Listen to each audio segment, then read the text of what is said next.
3 types of memory. This is different than the parts of memory, the 3 types of memory. Now, the first type is sensory. It's how we first learn as babies, through touch and through smell. You know how when a baby's being held by its mother and then it's moved into somebody else's arms, it can get that sense.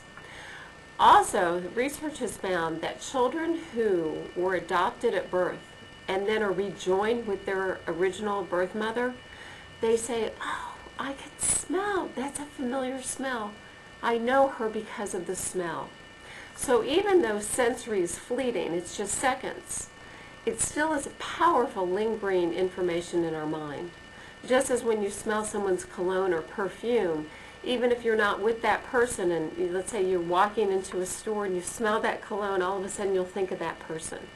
Or if in the fall you smell burning leaves, it can remind you of happy times where you're roasting marshmallows or making hot dogs or sunflowers being, blooming because of the fall season.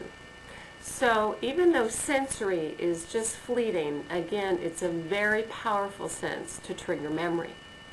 Next, we have short-term memory. How long do you think short-term memory is? You want to guess? Some people say short, yeah, or maybe an hour, or maybe a few days. But actually, it's only 7 to 30 seconds. Yeah, that's it, 7 to 30 seconds. Now, doesn't that make you feel better? There's nothing really wrong with your memory if you hear someone's name and you forget it right away, or you make a phone call and you already have forgotten the number, or you walk into a room and then you forgot what you went in there for. It's typical. It's just short-term memory, 7 to 30 seconds.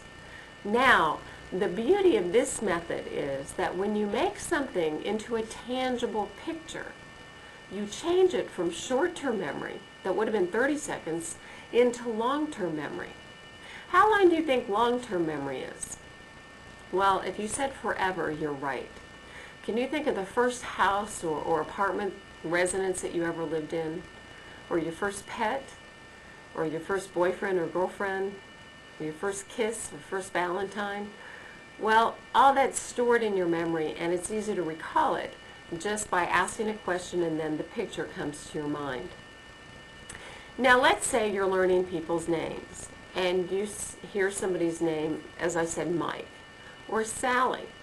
Now, usually if you are being introduced to people all at once, it is hard if you haven't got a trained method or a technique to use to remember Mike and Sally and Mary. But if you have a method like this where you can make information into tangible pictures, Mike can all of a sudden be a microphone. Sally could be salad. Mary could be someone wearing a wedding veil or eating wedding cake. And by being able to turn information into pictures, you've changed it from short-term into long-term memory.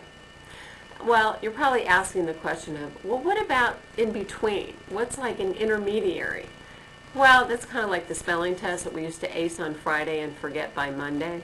So an intermediate is just however long something's important to you. But for right now, we're focusing on sensory, short-term, and long-term memory.